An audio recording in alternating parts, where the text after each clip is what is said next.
तृष्णा मात्र ही आत्मा का बंध है और उसका नाश मोक्ष कहा जाता है। संसार मात्र से अनासक्त होने से निरंतर प्राप्ति और तुष्टि होती है। अष्टावक्र कहते हैं कि यह तृष्णा मात्र ही बंधन है, अन्यथा संसार में कोई बंधन नहीं है। यह संसार नाते रिश्ते, देह अभिमान, धन संपत्ति, ये बंधन इसलिए है कि इनसे कुछ पाना चाहते हैं, इनसे अपने को अधिक से अधिक भरना चाहते हैं। इन सब के मूल में तृष्णा ही है। यदि तृष्णा का नाश हो जाए तो वह मुक्ति ही है। मुक्ति के लिए और कुछ करना नहीं पड़ता। अष्टावक्र इस तृष्णा नाश का भी उपाय बताते हुए कहते हैं कि संसार मात्र से अनासक्त होने से तृष्णा का नाश हो जाता है एवं इसके नाश से निरंतर प्राप्ति और तुष्टि होती है। संसार से तृष्णा छोड़ने से ही भीतर का जो बहुमूल्य है वह ज्ञात होने लगता है, उसी से मनुष्य की तुष्टि होगी। सांसारिक पदार्थों से तुष्टि हो ही नहीं सकती। सब कुछ प्राप्त करके भी भीतर खालीपन का अनुभव होता रहेगा। अनासक्त का अर्थ है न आसक्ति, न विरक्ति, न ग्रहण, न त्याग की इच्छा करना। यथा प्राप्ति में संतुष्ट होना, उपेक्षा भाव रखना, यही अनासक्ति है। त्वामेकस्य चेतनः शुद्धो जड़ विश्वम सत्ततः अविद्या अपि न किंचित सा का बुभुत्सा तथापि ते। तू एक शुद्ध चैतन्य है, संसार जड़ और असत है, यह विद्या भी असत है। इस पर भी तू क्या जानने की इच्छा रखता है? ब्रह्म अथवा आत्मा एक है, चैतन्य है, शाश्वत है, इसलिए वही सत्य है। यह सृष्टि उसी की अभिव्यक्ति मात्र है, उसी एक का फैलाव मात्र है, उसी का विस्तार है। वही एक असंख्य नाम और रूपों में प्रकट हुआ है, किंतु यह संसार जड़ है, अनित्य है, क्षण क्षण बदलता रहता है। संसार एक प्रवाह है, धारा है। चैतन्य स्थिर है, संसार गतिशील है। इस ब्रह्म में दो प्रकार की सनातनी शक्तियाँ हैं, विद्या और अविद्या। अविद्या संसार के हेतु है एवं विद्या अमरत्व की। अविद्या के प्रभाव से जीव उनके पास से दूर हटते हैं एवं विद्या शक्ति के प्रभाव से समीप खींचते हैं।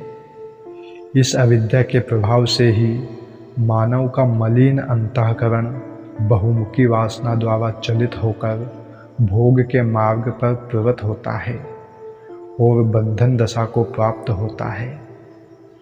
किंतु मानव मात्र के हृदय में सत्य, प्रेम, पवित्रता, साधुता, त्याग, वैराग्य, करुणा और दया के जो भाव है वे विद्या शक्ति के कारण है और यही अमरत्व है। अष्टावक्र जनक को यही कह रहे हैं कि तू शुद्ध चैतन्य है, आत्मस्वरूप है, इसलिए तू नित्य एवं शाश्वत है। तथा यह संसार जड़ है और असत्य है, नष्ट होने वाला है। यह अविद्या भी संसार के हेतु होने से असत्य है।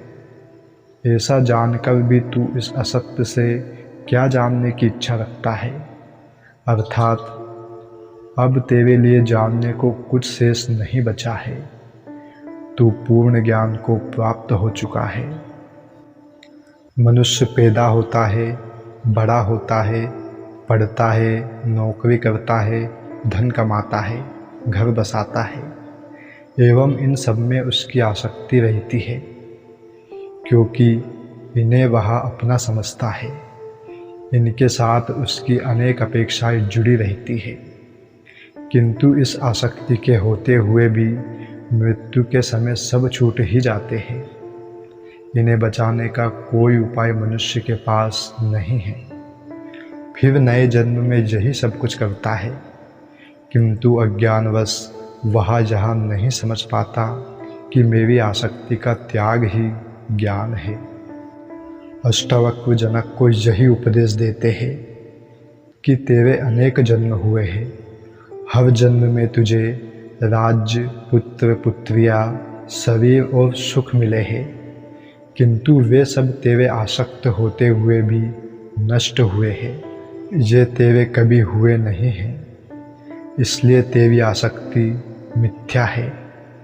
इसी आसक्ति के कारण कई बार जन्म लेना पड़ा है, एवं इस आसक्ति के कारण ही उनसे छूटने में दुख होता है, अन्यथा दुख का कोई कारण नहीं है। इसलिए इन पूर्व जन्मों के अनुभव से शिक्षा ग्रहण करके अब तो तू इस आसक्ति का परित्याग कर, जिससे इस बार जन्म लेने और दुखों से तेरी मुक्ति हो सके। अलमर्थेन कामेन सुकृतेनापि कर्मणा एभ्यः संसार कांतारे न विश्रांतम भुन्मनः। अर्थ, काम और सुकृत कर्म बहुत हो चुके, इनमें भी संसार रूपी जंगल में मन विश्रांति को प्राप्त नहीं हुआ। अष्टावक्र जनक को फिर यही उपदेश देते हैं कि धन संपदा, काम और अच्छे कर्म जो तूने अनेक जन्मों में किए हैं और अब भी वही कर रहा है, किंतु इनसे भी तेरा मन इस संसार में विश्रांति को प्राप्त नहीं हुआ। यदि इनमें कहीं सुख होता, यदि इनमें आनंद होता, यदि इनमें संतोष मिलता, यदि इनमें दुखों का नाश होता, तो इन सबको प्राप्त करके तुझे निश्चित ही शांति और आनंद मिल जाना चाहिए था, किंतु इनको पाकर भी तेरा मन विश्रांति को प्राप्त नहीं हुआ। इसका कारण यही है कि इनमें सुख नहीं है। तू भ्रांतिवश इनमें सुख देख रहा था। अब तो इस अज्ञान एवं भ्रांति का त्याग कर। अष्टावक्र कहते हैं कि तूने अनेक जन्मों तक शरीर, मन और वाणी से दुखपूर्ण और संपूर्ण कर्म किए हैं, किंतु फिर भी तेरी इनमें आसक्ति बनी हुई है, जिससे तेरा जन्म मरण का चक्र चल ही रहा है। इसलिए अब तो तू इस आसक्ति का त्याग कर, जिससे तुझे शांति प्राप्त हो।